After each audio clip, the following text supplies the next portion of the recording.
오늘 우리가 묵상한 말씀은 사도행전 20장 35절인데요. 이 말씀에는 주 예수님께서 직접 하신 중요한 가르침이 담겨 있습니다.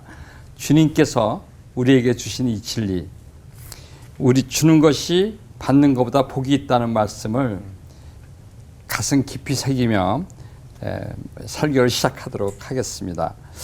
먼저 저는 고등학교 2학년 때 예수님을 영접하는데요. 그때 앞으로 무엇이 될까 많이 고민을 했는데요. 어떤 시나리오를 그려도 다 허무해요. 뭐냐면 아무리 공부를 잘해도 무슨 좋은 일을 해도 결과적으로 아무리 무엇을 해도 마지막은 죽음이라는 것 때문에 굉장히 정말 허무함과 우울증 이런 게 빠졌어요.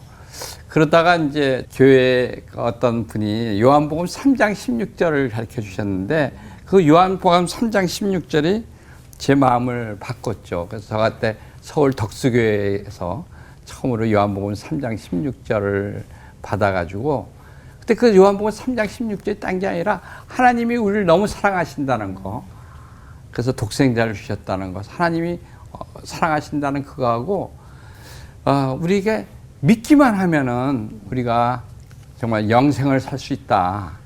그 두 가지가 저한테 굉장히 컸던 것 같아요.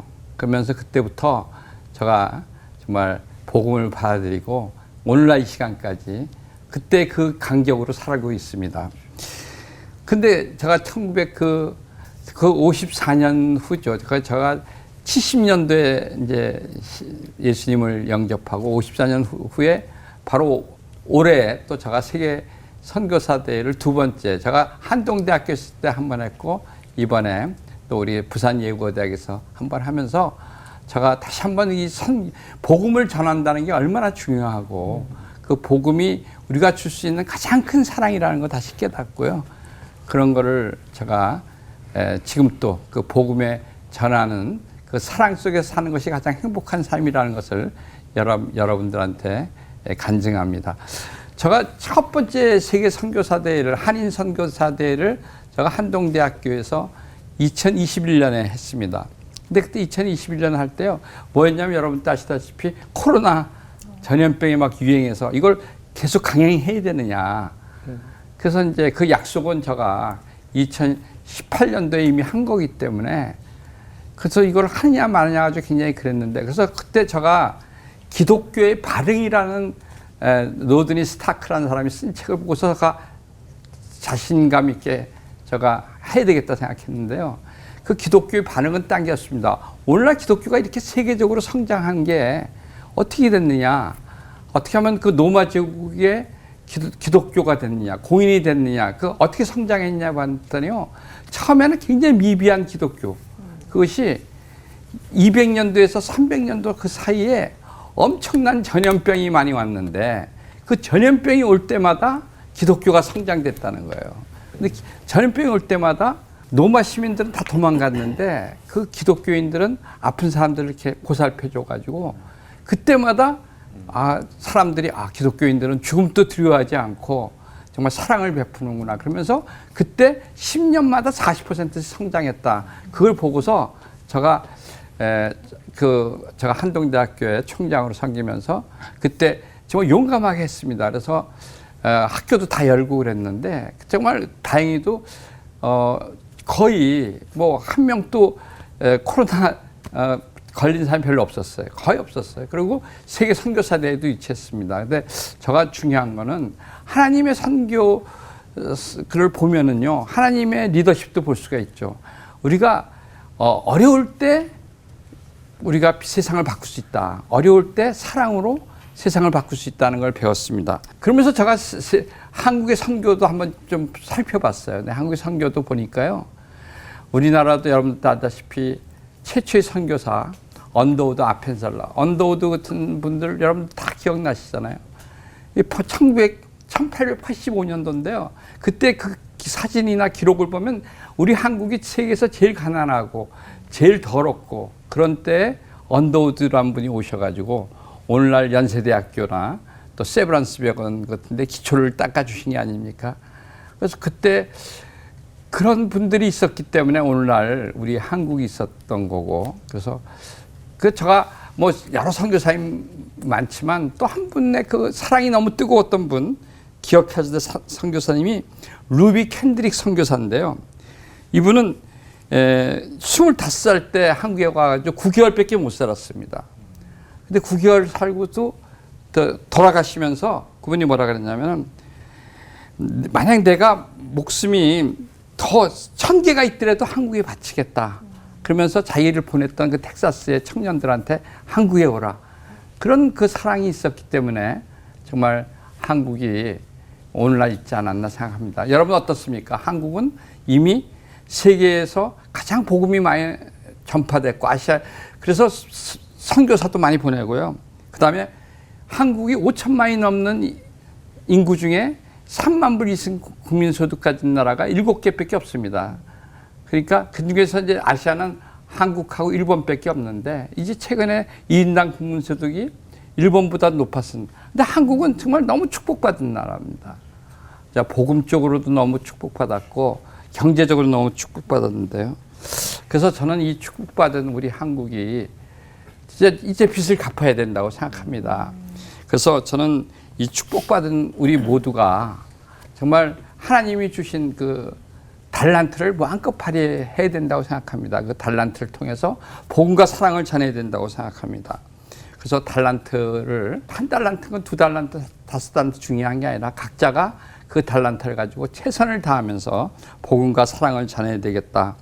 그런 말씀을 제가 전하면서 우리 모두가 정말 하나님의 리더십을 한마디로 하면 하나님이 먼저 주셨다는 겁니다. 하나님이 독생자를 주셨고 우리에게 창조를 하셨고 독생자를 주셨고 우리에게 필요한 모든 걸 주셨지 않습니까?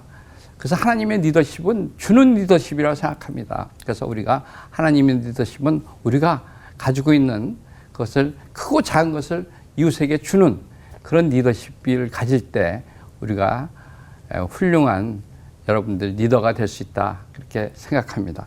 기도합니다. 사랑하는 하나님의 아버지 그 주신 사랑을 기억하고 우리가 주는 사람이 되시기를 간절히 소원합니다.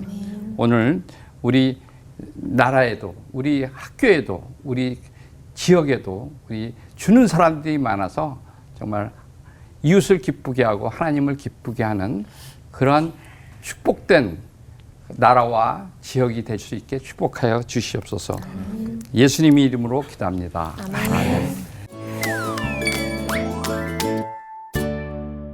하나님의 리더십에 대해 다시 생각해보게 되고 또 도전받는 시간인 것 같은데요. 세상적으로도 이렇게 쟁쟁한 이력을 가지신 우리 총장님은 어떻게 훌륭한 리더가 되셨을까 더 깊이 알고 싶어서 우리 아이에게도 가르쳐주고 싶은데요. 그래서 저희가 오늘 준비한 질문이 있습니다. 총장님 진짜 궁금해요.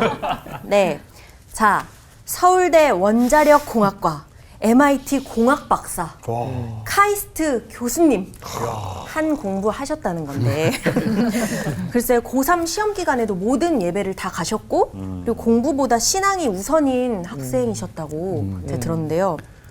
이 정도로 교회에 열심히여도 공부를 잘할 수 있는 건가요? 너무 비현실적입니다. 아니 근데 제가 또 얘기하는데 저는 제가 고등학교 때 처음으로 이제 덕수교회 이제 고등부 회장이 됐는데 회장이 뭐 하냐 했더니 뭐 중요한 게 회원을 늘려야 된다 그래요. 그래서 회원을 늘리는 방법으로 저는 동기나 또 후배들의 좀 숙제 같은 거라든지 어려운 걸 도와주기 시작했어요.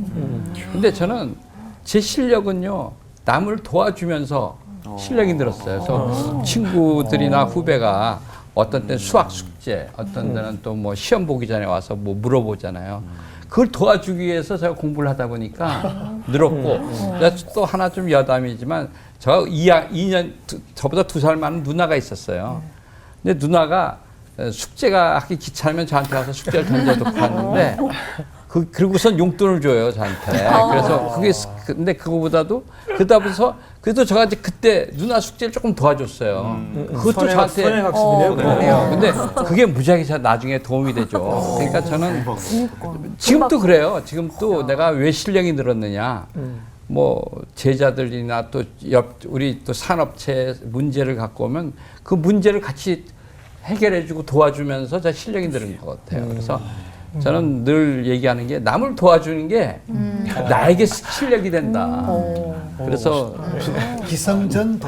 기성전도. 예, 남을 도와주면 여러분도 실력이 는다. 그렇게 생각합니다. 예. 근데 이게 신앙적인 얘기고 뭐 국한된 제한된 얘기라고 생각하는데 실제로 미국에서 나온 책 중에 Give and Take라는 책이 있어요. 그건 뭐 신앙의 얘기가 1도 없는 책이에요. 그냥 경영학자들이 연구한 책인데 진짜 이 총장님 말씀이 맞아요. 그러니까 오히려 시대적 리더십을 갖고 돈 많이 번 사람을 연구해 보니까 오히려 주는 사람들이더라는 거예요. 돈 벌고 싶으면 악재까지 모아야 될 것 같은데 오히려 도와주고 줄 때 더 잘 된다는 거예요. 이건 신앙적인 영역 아니어서도 진짜 통하는 얘기인 것 같아요. 근데 그게 성령 충만해야 예. 영적인 자신감이 있어야 그렇죠. 하나님께 받은 은사가 많다고 느껴져야 주는 거예요. 뱃속에 거지 같은 근성이 있을 때는 절대 못 도와줘. 도와준다는 그 자체가 이 복받은 사람, 행복한 사람이고.